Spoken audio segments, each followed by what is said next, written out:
Les Mythbusters cassent la baraque Un gros boom, un gros boom, un gros boom. avec une explosion de bombes insecticides digne de leur nom. Le dernier brin de paille fera-t-il déborder le vase Adam est tout pâle. dans leur quête d'une aiguille dans une botte de foin? J'ai le dos en compote, je suis trempé jusqu'aux os. Et pour couronner le tout, les jeunes Mythbusters se mettent à parler aux plantes. Je vous hais! Qui sont les Mythbusters? Adam Savage Je rejette votre réalité et la remplace par la mienne. et Jamie Heineman. C'est intime ici. À eux deux, ils ont plus de 30 années d'expérience dans les effets spéciaux. Quelle fumée! Ils ne se contentent pas de recenser les mythes, ils les mettent à l'épreuve.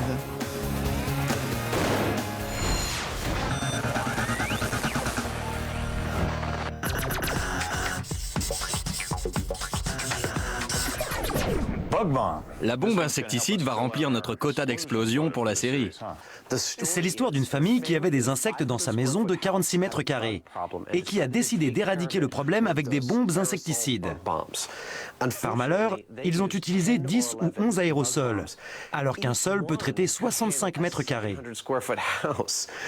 Ils sont sortis dans la rue en attendant que le produit fasse son effet et ils ont entendu un boom. En retournant chez eux, leur habitation était réduite en cendres parce que les bombes s'étaient enflammées et avaient mis le feu à la maison. Cette histoire est une vengeance des cafards ou un conte de fumigateur à dormir debout. Prenons une petite maison, suffisamment d'aérosols insecticides pour recouvrir un petit pays, une étincelle et... Les bombes insecticides prouvent qu'elles méritent bien leur nom. Les Mythbusters commencent par replacer le mythe dans son contexte. On a construit cette petite maison en plastique pour tester à l'échelle réduite les qualités explosives des bombes insecticides, avant de faire l'expérience sur une maison grandeur nature. Quel appareil ménager serait capable de déclencher une explosion? Adam cherche une gazinière et un vendeur à torturer. Jorge est son homme. Vous connaissez l'histoire de ces gens qui utilisent trop d'aérosols chez eux pour tuer les insectes et dont la cuisinière enflamme les gaz et fait sauter toute la maison? Non, jamais entendu parler. C'est ce qu'on va essayer de faire avec vos appareils, faire sauter une maison. Les appareils qui soufflent les maisons, il faut certainement regarder dans l'allée 4. Celle-ci a un système électronique, un ici et un dans le four. Ça devrait vous convenir. Parfait. C'est la vente la plus facile que Jorge ait jamais réalisée, avec en prime une histoire intéressante à raconter aux enquêteurs. Adam a sa gazinière et du pain sur la planche. Je n'ai jamais démonté ce genre de four. J'adore ça.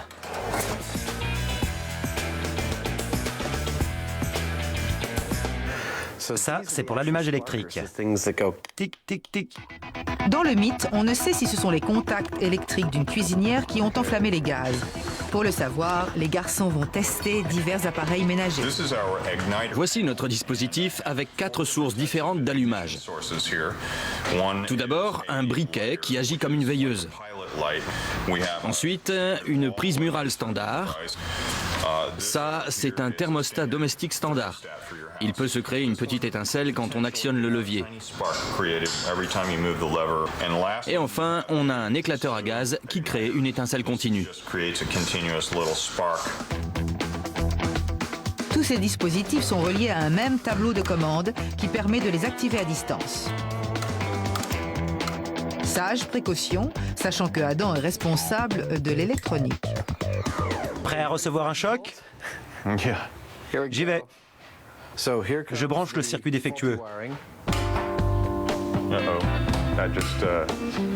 Il y a un court-circuit quelque part, ça a sauté. C'est pas bon. Voyons.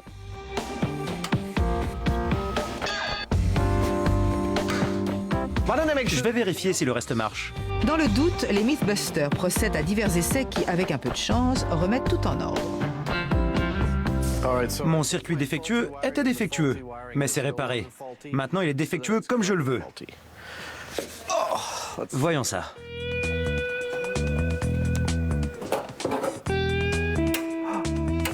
Ça marche. Je vais tester le circuit. 125 volts. On est bon. Checklist. Maquette de maison? Oui. Bombe insecticide qui pourrait exploser? Oui. Appareil produisant du feu et des étincelles électriques? Oui. Tout doit marcher comme sur des roulettes. Très inflammable. Hautement inflammable. Débrancher toute source de chaleur. Feu, veilleuse, appareil électrique, thermostat. Waouh. C'est une vraie bombe, cet aérosol. Comme d'habitude, on va faire sauter des trucs devant mon atelier. Et en plus, les produits chimiques nocifs vont se déposer dans tout le quartier. Mais ça ne fait rien. J'ai l'habitude, les voisins aussi. Mets-le dedans. La maison se remplit de gaz. Une bombe insecticide est conçue pour un espace 3000 fois plus grand que cette maquette. Ils ne savent pas si le gaz est explosif. Et si explosion il y a, quelle sera sa puissance? Rien avec les contacts de la cuisinière. Ce bruit, ça veut dire que ça marche. Au thermostat. Il marche. Je le branche. Rien. Quelle déception. Circuit défectueux.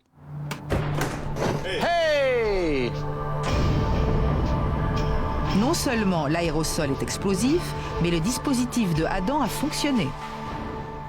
Prêt? Ce fait exceptionnel mérite un bis. Circuit défectueux. 3, 2, 1.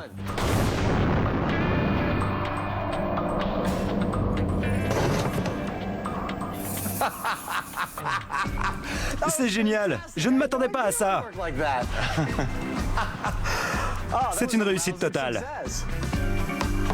Le gaz propulseur de nombreux aérosols est principalement composé de propane qui brûle dans certaines conditions. Les Mythbusters sont maintenant prêts à ouvrir une société de démolition. On passe à la grandeur nature? Affirmatif. On n'a plus qu'à rassembler les sources d'allumage. La prise murale, le thermostat, les contacts de la cuisinière et la flamme de veilleuse. Et surtout, trouver quelqu'un qui accepte qu'on fasse sauter sa maison. Je vous hais, petite plante minable. Les Mythbusters Junior en ont gros sur le cœur. Je ne t'aime pas, gros lard, avec ton horrible peau verte. Est-ce une rébellion végétale ou le début d'une belle amitié? Je t'aime, je t'aime, je t'aime, adorable petit pois.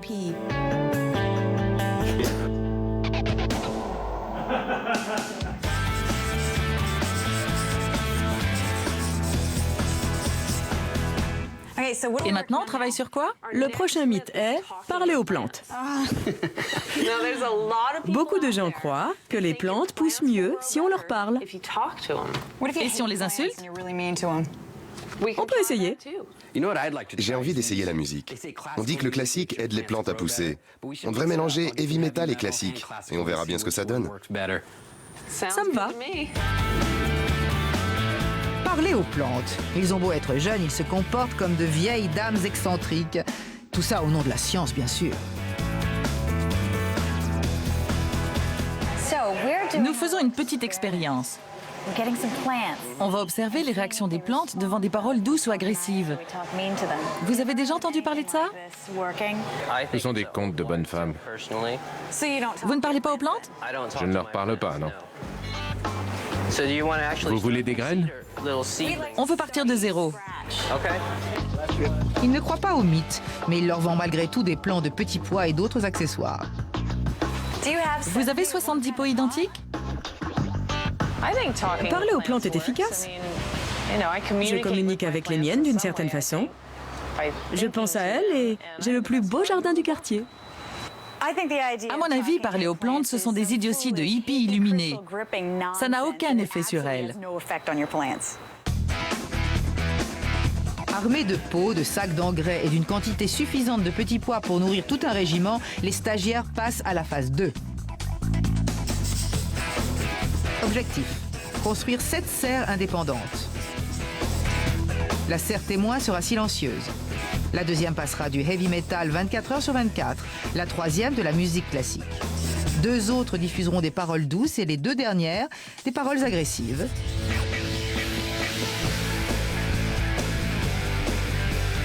Il s'installe sur le toit de l'atelier de Jamie, qui pourrait aussi bien faire office de soufflerie.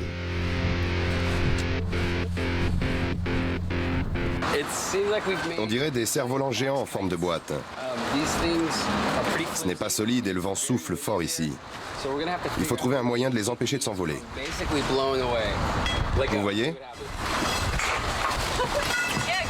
Vous comprenez? Adam pourrait en faire un parachute géant. Vous allez crever l'œil de quelqu'un? Désolé. Ce qu'il leur faut, du poids et de la robustesse.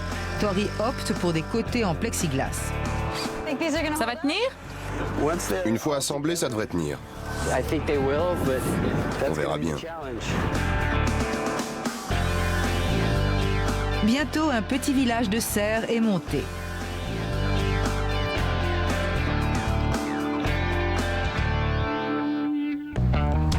Dans chaque serre, 10 pots, contenant chacun un petit pois.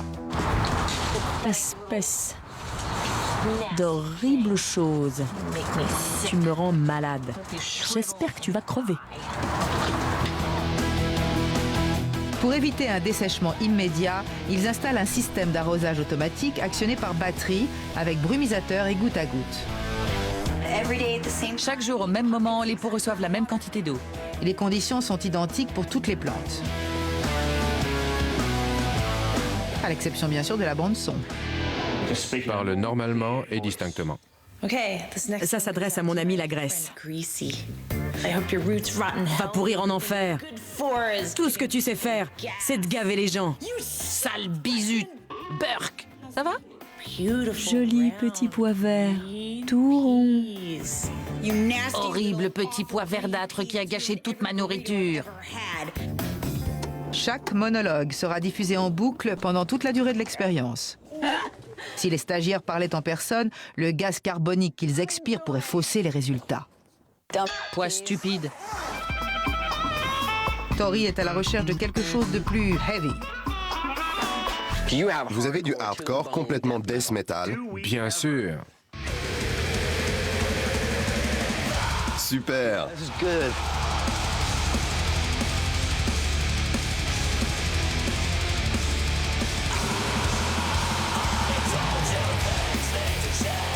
Ça va le faire. À présent, du classique. Pas beaucoup de choix. Tout est prêt. Les serres sont construites, les petits pois sont plantés et les CD tournent.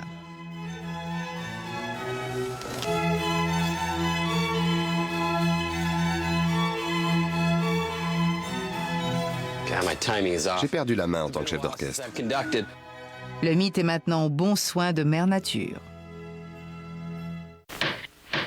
Keep a clean house and what's my reward? Chasing after disgusting cockroaches. Même avant l'invention de la télévision, les créatures rampantes hantaient les faits du logis. We're sending them to a motel. To a motel? Quant aux Mythbusters, ils ont leur propre plan d'extermination. Ils testent un mythe selon lequel une famille a fait sauter sa maison en la traitant avec une trop grande quantité de bombes insecticides. C'est parfait. Il leur faut une maison à détruire. Ils en trouvent une qui, de toute façon, est vouée à la démolition. Mais il faut la préparer.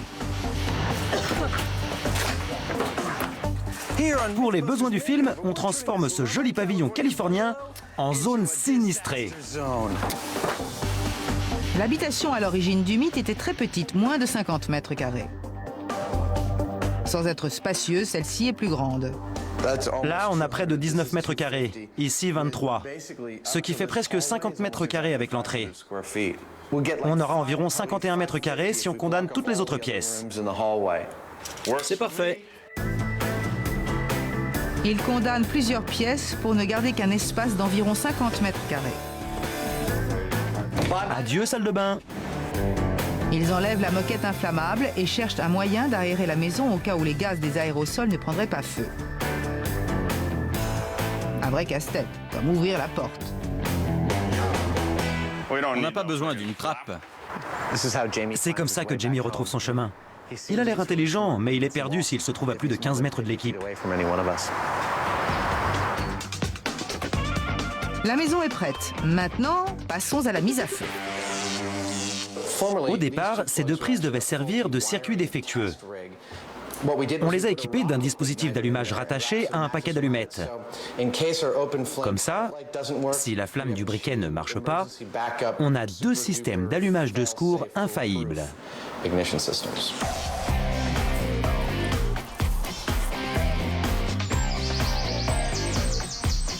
Ils estiment qu'ils seront en sécurité à 60 mètres de la maison. C'est là qu'ils installent leur tableau de commande. Il est temps maintenant de déposer une bombe, ou plutôt une douzaine.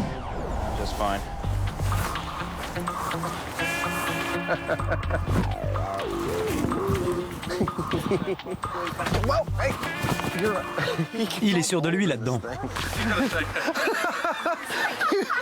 Il est plus exubérant qu'à l'ordinaire. Allons-y. On en met deux dans l'entrée. L'idée est de déclencher 12 bombes insecticides dans la maison, comme dans le mythe. Et c'est 10 fois plus que ne le recommandent les fabricants. Ensuite, ils activeront chacun des systèmes d'allumage jusqu'à ce qu'ils obtiennent un boom. Nos chances sont autour de 90%. Évidemment, quelque chose peut aller de travers, mais on a des systèmes d'allumage infaillibles, en 3 ou 4 exemplaires. Et si j'ai bien compté, 7 ou 8 pompiers sont là pour venir à la rescousse. On a fait du bon boulot. Je nous donne 90% de chance. Prête? Prête? Vas-y. Crie fort si tu as besoin d'aide, je suis là pour ça.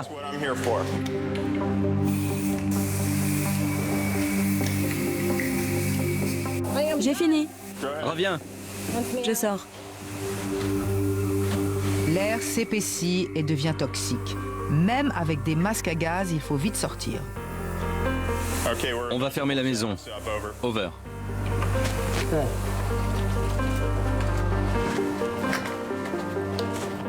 La maison est fermée. On s'éloigne. Vous avez commencé à compter? On a commencé dès que la porte a été fermée. Tout le monde derrière l'écran de protection. Contact cuisinière.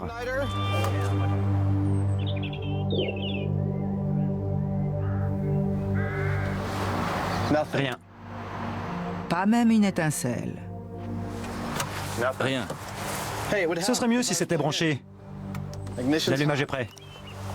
Contact cuisinière. Tu vois? Ça marche. Ça ne prend pas. On n'aura pas de plus grande flamme. Intéressant.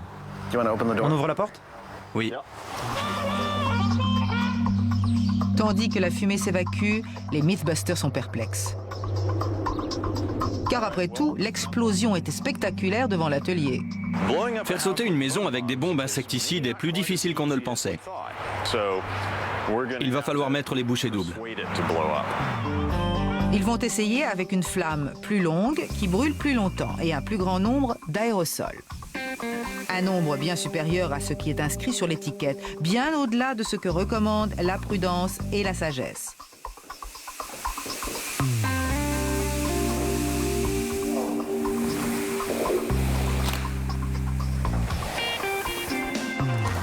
Quelle fumée!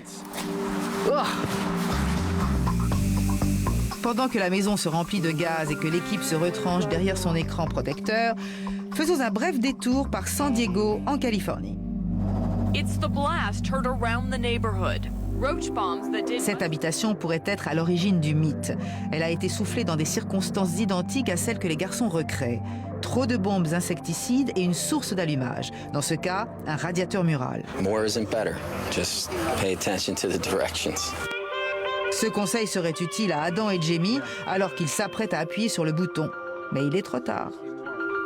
Tu es prêt? Contact. Tout le monde à l'abri, hors de portée. Quand tu veux. Circuit défectueux. Ça s'allume.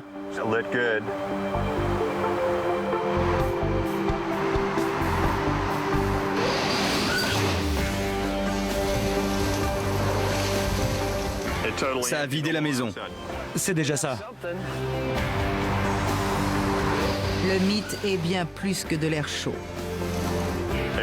C'était enfumé et tout d'un coup, plus rien. Le détecteur de fumée fonctionne. Regarde-moi ça. Il n'y a plus de porte derrière. L'air est sorti d'un coup. Je voulais du verre brisé. Il y a le feu à l'intérieur. En effet.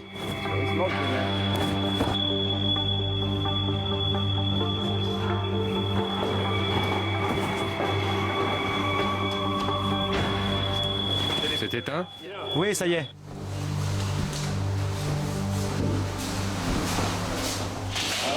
Pas un cafard en vue.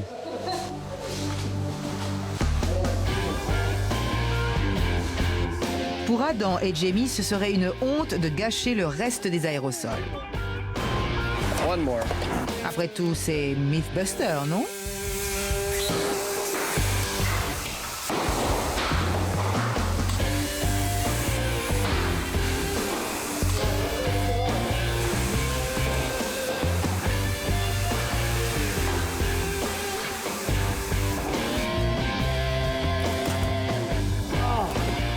Ça pue là-dedans. Un gros boom, un gros boom, un gros boom. 5, 4, 3, 2, 1.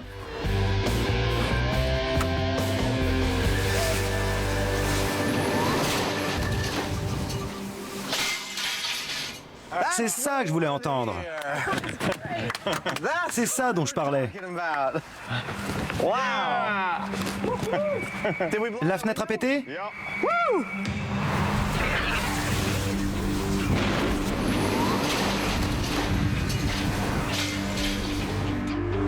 Les experts de l'Agence de protection de l'environnement auraient pu épargner tout ce travail au Mythbuster. Ce n'est pas un mythe. Cela se produit en Californie au moins 1 ou 2 fois par an. Ils utilisent trop de bombes insecticides, au point que les gaz remplissent leur maison. Ils oublient d'éteindre les veilleuses ou autres sources d'allumage, et les fenêtres explosent. Il arrive même que la structure entière soit détruite. Conclusion, lisez toujours les instructions et ne faites pas comme eux si vous voulez garder un toit sur votre tête. Alors, c'est bidon, plausible ou confirmé? C'est sans aucun doute confirmé. Les portes-fenêtres ont volé en éclats. On a eu quelques problèmes avec l'allumage, mais c'est vrai. Ça peut arriver. Bombes insecticides plus source d'allumage égale boum. Confirmé.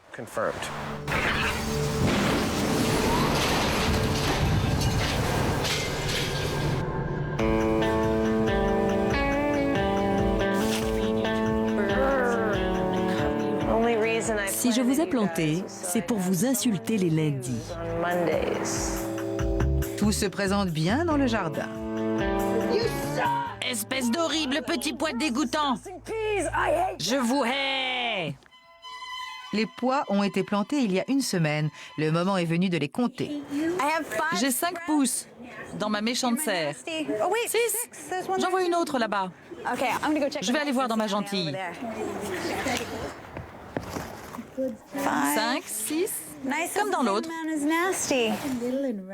Les jeunes pousses sortent partout. 6 dans ma gentille serre. On les a plantés il y a 1 semaine. C'est bien? Voyons ma méchante serre. Il ne s'y passe pas grand-chose. Juste 3 pouces. Ça veut peut-être dire quelque chose. 7 pousses sont sortis au doux son de la musique classique et dans la serre hard rock. 1, 2, 3, 4, 5, 6, 7. 7. Égalité entre le classique et le métal. Mais avec le hard rock, elles ont l'air de pousser plus vite. Les plantes se portent bien. Quant aux stagiaires, ils perdent la raison. La vie est belle. Je suis là, à jouer avec mes plantes en écoutant de la musique classique. Je suis comblé. Vous n'avez pas la cote comme légumes. Tester ce mythe va durer 60 jours interminables. La jeune équipe risque d'y perdre sa santé mentale. Les Mythbusters à la campagne. Sacré meule de foin. Que font ces citadins à la ferme? Ils vont y chercher une aiguille dans une botte de foin.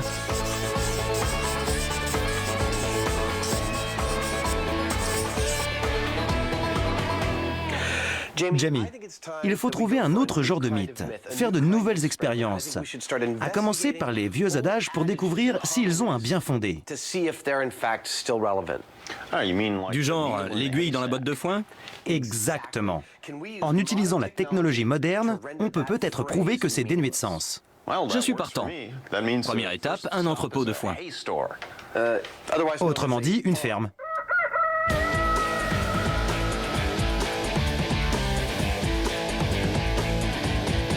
Et voici l'entrepôt de foin, la ferme de Barrett, juste à l'extérieur de Sacramento, en Californie. Vous avez déjà trouvé une aiguille dans du foin? Non, jamais. Et ce ne sont pas les occasions qui manquent pour Mike. Sa société vend plus de 2 millions de balles par an. Il fournit à la fois le foin que mangent les animaux et la paille qui leur sert de litière. C'est drôle, mais si on me demandait de montrer ce que je pense être du foin, comme on le voit au cinéma, je désignerais la paille. Pas ça. Le foin de cinéma? Oui, tu sais, des gens empêtrés dans la paille ou qui se roulent dedans dans les films. C'est ça le foin pour moi. Te rouler dans le foin avec ta petite amie? Oui, ne rougis pas. Pour faire leur propre meule, ils emportent 20 balles de la meilleure qualité que vend Mike. En fait, ça ne m'emballe pas du tout de charrier du foin. C'est quelque chose que je n'ai jamais eu à faire. Maintenant qu'ils ont le foin, il leur faut une aiguille. Ah, voilà l'endroit idéal. Vous êtes Cathy? C'est moi. Cathy, experte en aiguilles, à l'esprit pointu. Tout dépend du genre d'aiguille que vous recherchez, car pendant des générations, elles étaient en os, ce qui les rendrait plus difficiles à trouver avec les technologies modernes. On va en prendre 2 en os, malheureusement. Ils choisissent aussi une variété d'aiguilles en métal. Ils sont maintenant prêts à passer à l'action. Nous avons chacun 10 balles de foin et 4 aiguilles. Une en os, 3 en acier. Ça ne va pas être facile. Normalement, un détecteur de métal ou un aimant ferait l'affaire. Mais ça change tout avec les aiguilles en os. Il faut une machine capable de détecter une aiguille non métallique. Un concours amical s'annonce. Ils vont diviser le foin en 2 tas, y cacher les aiguilles et voir quelle machine les trouve la première.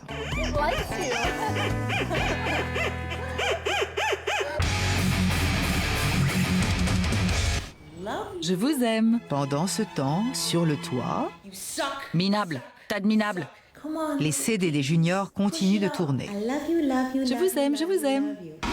Ont-ils un auditoire? Christine, on va construire un détecteur d'aiguilles. En règle générale, Jamie choisit la simplicité. Alors, sa moustache empêcherait-elle le sang d'irriguer son cerveau? On va utiliser un souffleur de feuilles et aspirer le foin pour le faire ressortir dans un long tube en PVC horizontal. Ce tube s'emboîtera dans un conduit métallique et un fût d'un peu plus de 200 litres. Un schéma s'impose. Le foin sera projeté dans un long tube en rotation, percé de fentes pour laisser passer les aiguilles. Un aimant les récupérera à l'extrémité, si jamais elles y arrivent. Pour plus de sûreté, le foin sera transféré dans un four et brûlé. Il ne restera plus que les aiguilles. Cette approche mécanique réussira là où les moyens électroniques échoueront. Comment voulez-vous détecter une aiguille en os au beau milieu d'une botte de foin? C'est la question que s'est posée Adam. Plan A, un grand ami. On tamise le foin et on utilise un détecteur de métal pour trouver les aiguilles. Et voilà. L'aiguille est tombée au premier essai. Maintenant, la question est, comment extraire une aiguille en os de là? Sûrement pas à l'aide d'un détecteur de métal. Passons au plan B. Je vais construire une nouvelle machine. Mais au lieu d'avoir une grille, comme ici, c'est de l'eau qui remuera le foin. Et, espérons-le, séparera les aiguilles. Je n'aurai plus qu'à les récupérer au fond du bac.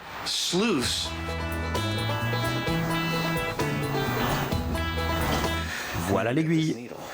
Eau et gravité. Adam espère avoir trouvé le détecteur d'aiguilles idéal. Le foin flotte bien. Voyons ce qui se passe quand on l'agite. Je vais aller en dessous.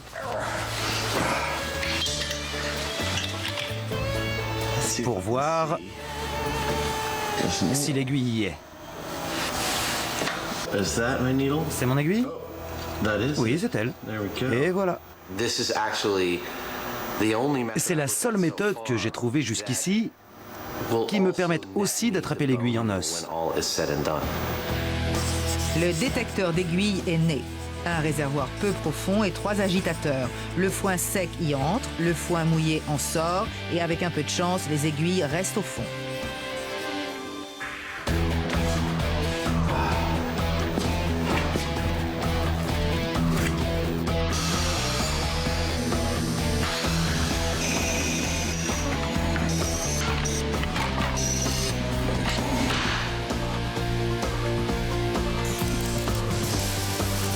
Une fois encore, l'ingéniosité des Mythbusters est en jeu.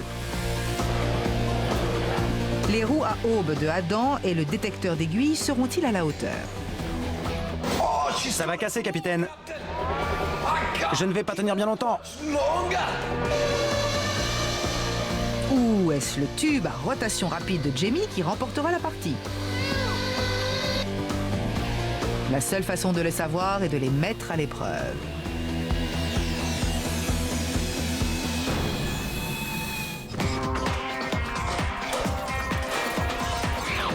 D'après notre agenda, c'est le 27e jour.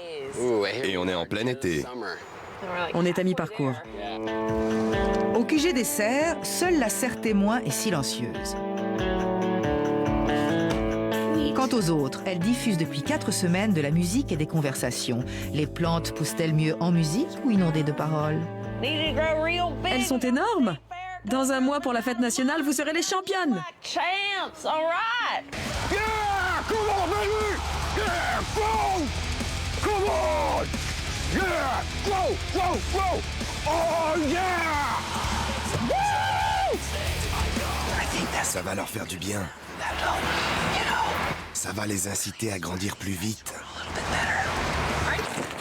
Oh là là! Curieusement, à mi-chemin de l'expérience, des tendances émergent. Mes douces paroles doivent avoir un énorme effet sur mes plantes, parce qu'elles poussent mieux que celles que j'insulte. Celle-là est gigantesque, avec des petits bras qui s'accrochent. Leur parler gentiment semble être efficace. Je n'aime pas l'avouer, mais Scotty me donne tort. Parler gentiment aux plantes les fait mieux pousser?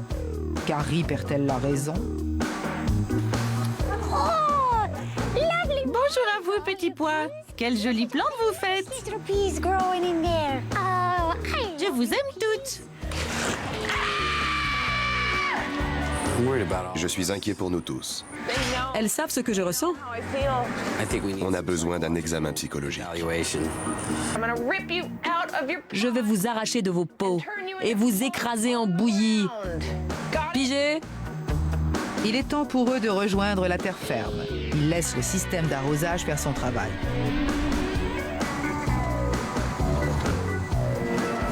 Tout va bien. Tes plantes vont bien aujourd'hui. Tori, quelles plantes vont le mieux? Les pois heavy metal sont plus beaux parce qu'il y a tant de violence en ce monde que ça les aide à faire sortir ce qu'ils ont dans le ventre. Je te comprends. Cette musique classique me fait dresser les cheveux sur la tête. Trop de soleil.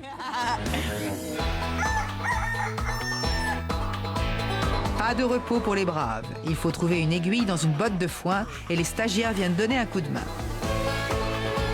Adam et Jamie vont fouiller des quantités invraisemblables de foin pour trouver 4 aiguilles, dont une en os.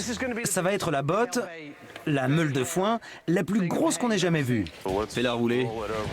Pour Jamie, le moyen le plus facile de trouver une aiguille est de faire disparaître la botte de foin. Sa machine est conçue pour isoler les aiguilles et brûler le reste. Adam utilise de l'eau. Le foin flotte, les aiguilles coulent. Donc, du moins, on l'espère. L'installation d'Adam est ingénieuse. Elle doit pouvoir charrier un plus gros volume que la mienne. Mais ma machine est un peu plus élaborée. Mon équipe va gagner haut la main. On sera en train de siroter des cocktails sur la plage quand Jamie aura encore 2 aiguilles à trouver. Pendant que Colette, l'assistante, cache les aiguilles, il devient évident que les garçons vont avoir besoin d'aide. Tori et Carrie feront équipe avec Adam, Christine et Scotty avec Jamie. Allons-y les gars. Prêts? Le chrono est en marche. Partez!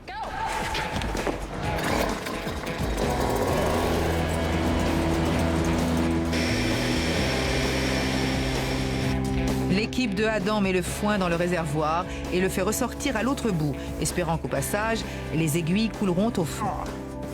Je suis pas convaincue. Le foin de Jamie est soufflé dans le tube en rotation, permettant ainsi aux aiguilles de passer par les fentes. De l'autre côté, on le charge dans un four qui devrait tout brûler, sauf le métal et l'os. Tu as vu cette machine? On se croirait dans l'enfer de Dante. Les pompiers sont là, au cas où. Vas-y, alimente. Ça marche bien. Adam va avoir une vingtaine de tonnes de foin mouillé à dégager à la fin de cette histoire. Et moi, j'aurai rien. Il se peut que Adam n'ait pas du tout de foin mouillé. Il est à court d'eau.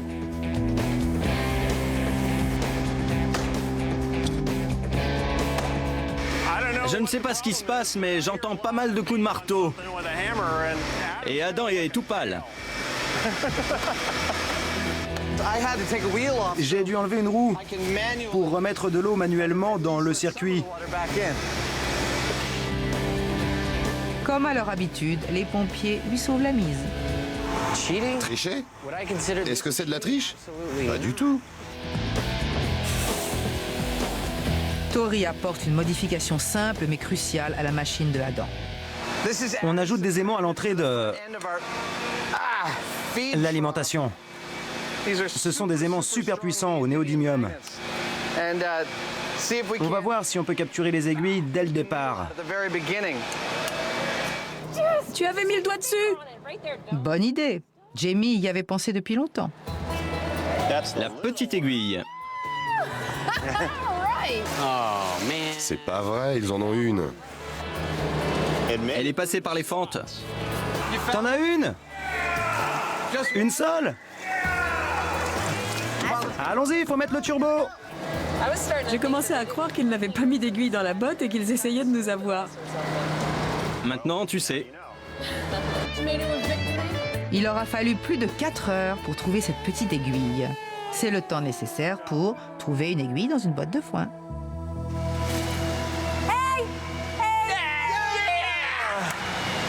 Et une aiguille de trouver. Et toc! Elle s'est collée au super aimant de Tori. Attendez, arrêtez. J'en ai une autre. Elle était où? Je l'ai vu descendre sur l'aimant. Mes aimants. L'aimant l'a arrêté. Mes aimants. Je sais, j'ai mis 2 jours à construire ce truc. Et toi, tu mets une série d'aimants et...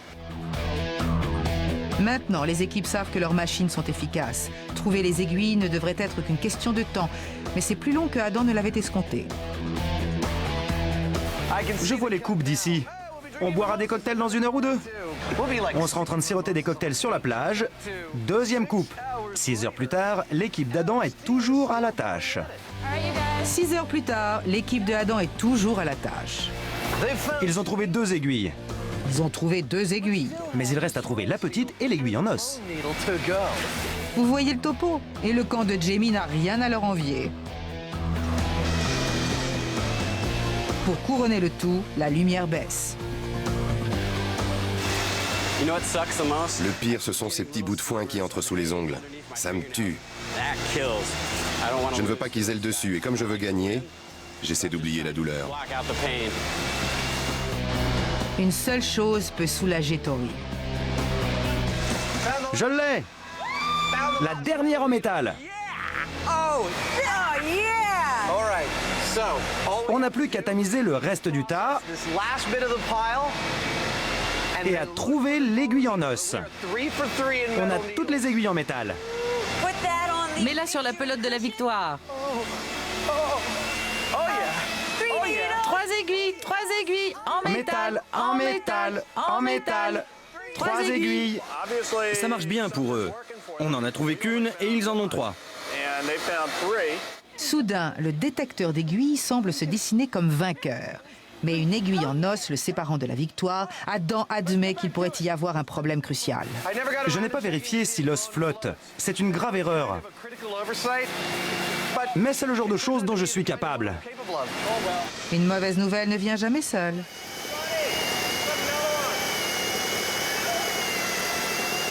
Et une de plus. Jamie le rattrape. On l'a trouvée avec la bonne vieille méthode honnête. Elle n'est même pas passée par la machine. Elle était au-dessus du tas de foin. Ils en ont combien? 2. Cette course à la victoire ira jusqu'au bout. Au crépuscule, Adam tamise le reste de son tas de foin.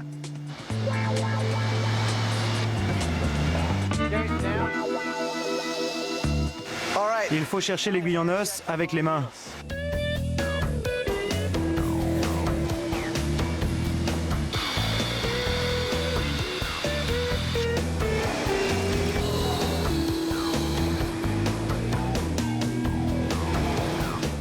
Aiguille en os. Je leur tire mon chapeau. Je me sens mieux. Génial. J'ai mal aux mains. Voici une aiguille en os. On a trouvé les 4 aiguilles. Je la pique ici. Mesdames et messieurs, nous avons un vainqueur. Bravo. Beau travail, mon vieux. On remballe et on rentre. Adam nous a battus honnêtement. Il était temps qu'il remporte un de ces concours. Je suis content pour lui. Plus jamais ça. J'ai le dos en compote. Je suis trempé jusqu'aux os. Je ne veux même pas penser au jus marron qui s'écoulera de moi sous la douche ce soir. C'est un cauchemar de chercher une aiguille dans une botte de foin.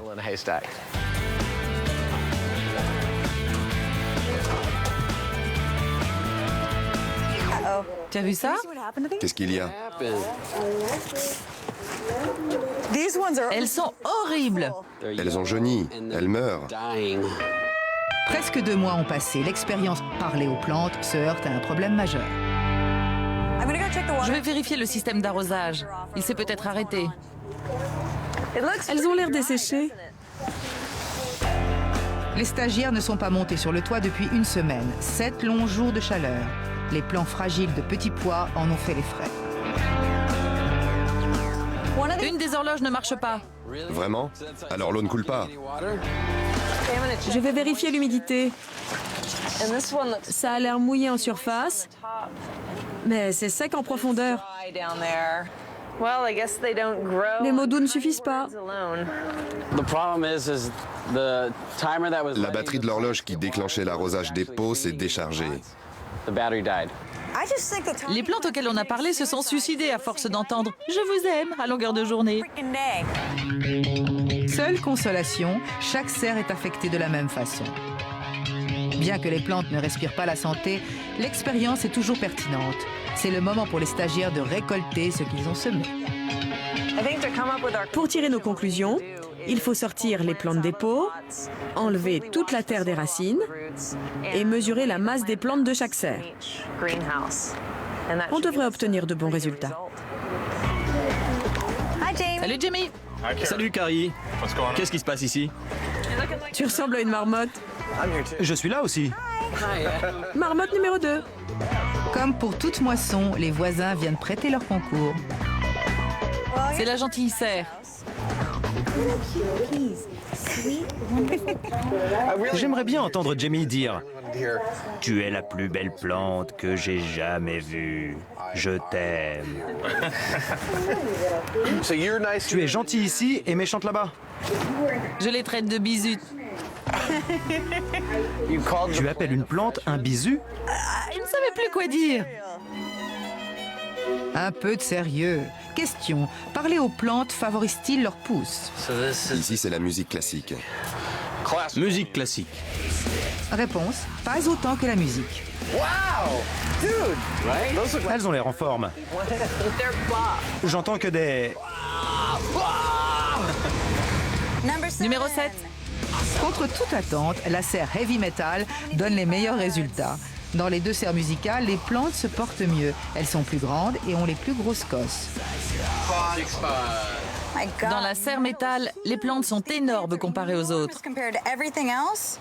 Le heavy metal, c'est top. Le heavy metal, C'est génial. 41 cm. Parler gentiment ou méchamment ne change rien. La gentille serre de Carrie donne de meilleurs résultats que sa méchante, mais c'est le contraire pour Scotty. 30 grammes. 30 grammes pour le numéro 8. La serre témoin silencieuse est la pire de toutes. 9 grammes. 9 grammes, numéro 6. D'après toutes les données de vos plantes, globalement, les paroles et la musique donnent de meilleurs résultats que la serre témoin. Biomasse plus importante, récolte plus abondante, cosse plus grande. Alors c'est bidon, plausible ou confirmé? L'équipe a bien travaillé, mais les échantillons ne sont pas assez développés pour dire confirmé. Je suis impressionné, c'est tout à fait plausible. L'intéressant, c'est que parler aux plantes aide. Peu importe ce qu'on leur dit, que ce soit des insultes ou des gentillesses, les plantes ne font pas la différence. Mais en musique, pour une récolte de choc, balancez du rock. Exact, fan de heavy metal, ce mythe est plausible. Tori et moi allons goûter les pois heavy metal.